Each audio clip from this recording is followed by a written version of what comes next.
there. Yeah. Well, it is hard to believe, but school is almost back in session. Summer's over, and that means it's time to start thinking about getting the kids ready.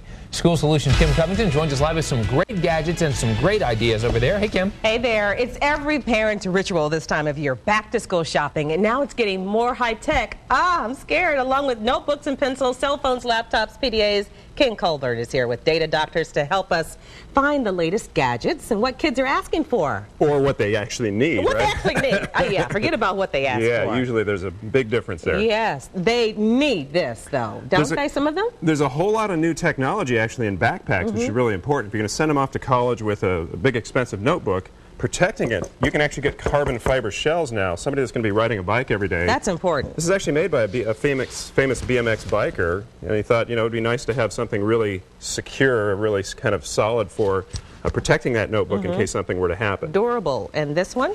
Just backpacks in general, a couple things to look for is look for this padding in the back. Make sure there's good solid padding there, as well as padding on the straps themselves, and then make sure there's enough padding on the inside to protect that real expensive laptop. Final thing, look for a handle in addition to these straps. This makes a huge difference carrying it around. And this will fit in here. Well, yeah, parents should think Definitely. about not getting too crazy with these huge notebooks that are out there. The cheaper ones tend to be bigger. A smaller notebook is actually a lot more functional. It's a lot easier to carry. It's a lot lighter. More likely they'll use it as opposed to, it's so heavy they'll leave it in the dorm room instead of going to class with Price range for a good one?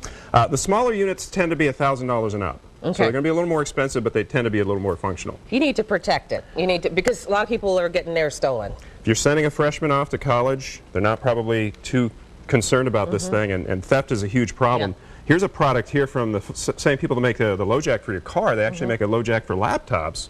It's an invisible piece of software that resides in the laptop so that if it's ever stolen, you report it to them, and the next time somebody connects to the internet, they'll know invisibly where it is. Wow. And they've actually had situations where people knocked on the door and said, "Hello, we'd like to talk to you about that laptop you have." And Excellent. I love that idea. it's like $49 for a year's worth of protection. It's an annual kind of thing. Okay, when you're in a dorm room, space is Huge. premium. Huge premium. So what can you tell students to get that will save them space? Well, they all want to play their music, and they all have iPods. There's some really cool stuff out there. This is a full sound system that's also an alarm clock and an iPod bay. So you can watch television on your iPod. That is sleek. It's got a big snooze bar so they can go, I'll get to class someday.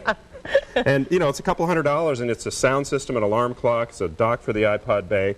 And then if they really want something big sounding, then you can get some of these larger, what they call iPod bay sound systems. Okay. All right, $150 to $300 for those. Correct. All right, Ken Colburn, Data Doctors, thank you so much. You're My pleasure. awesome. And our reminder, our school